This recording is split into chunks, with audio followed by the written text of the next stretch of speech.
2024ला या ठिकाणी मी ऊस देऊन बदलून आलो. इथं आल्यानंतर या शाळेचा चार्ज मी स्वीकारला.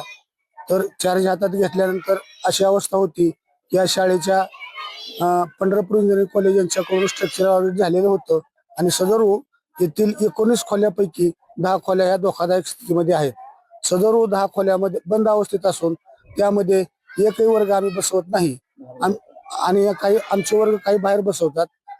6वी 7वीचे 2-2 तुकडे आम्ही 60-60 मुलं एकाच वर्गात बसवत आहोत. फक्त आमचा प्रॉब्लेम शाळेची गुणवत्ता अतिशय उत्कृष्ट आहे. 23-24ला या 10 मुली शिष्यवृत्ती लागल्या होत्या. 24-25ला एक मुलगी लागली होती. चालू वर्षी इयत्ता 4थीच्या 3 मुली शिष्यवृत्ती लागलेत. 5वीचे 2 लागलेत आणि इयत्ता 7वीचे 5 मुली शिष्यवृत्ती लागलेत. गुणवत्ता अतिशय या शाळेची चांगली असून केवळ या धोकादायक इमारतीमुळे येथील मुलींच्या पटावर खूप परिणाम झाले. मी आलो त्यावेळेस या शाळेचा पट 422 होता. आज शाळेची पटाची अवस्था 356 असा पट या शाळेचा कमी झालेला आहे. आमच्या अपेक्षा काय शासनाकडून आम्हाला 10 खोल्या किमान 5 जरी खोल्या आम्हाला लवकरात त्वरित बांधून मिळाल्या तरी आमची बसायची सोय होते.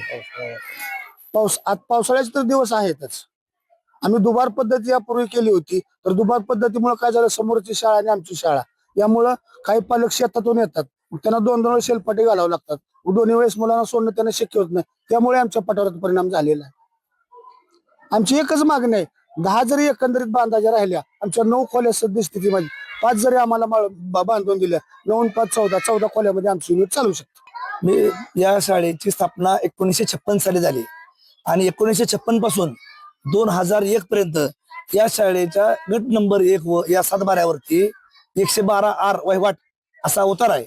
परंतु महसूल खात्याच्या मधल्या काही प्रशासनाच्या गलथानकारपणामुळे आणि काही या भागातल्या राजकीय लोकांनी त्या उतार्यावरचं नाव 2001 साली कमी केलं असून आज या शाळेला एक उतार्यावर वेताळ देवस्थान ट्रस्ट आणि शहाजी खानदारे अशा व्यक्तींचा 48R आणि 4R असा 52Rचा उतारा निघतोय.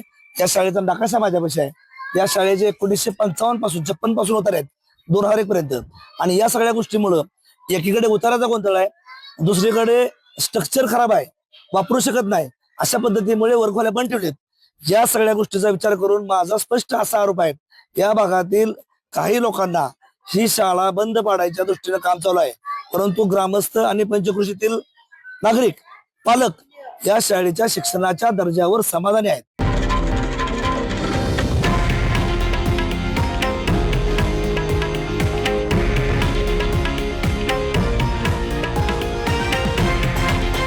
हे आहे देशातील नंबर 1 न्यूज नेटवर्क आणि आपण पाहत आहात TV9 मराठी, एकमेव.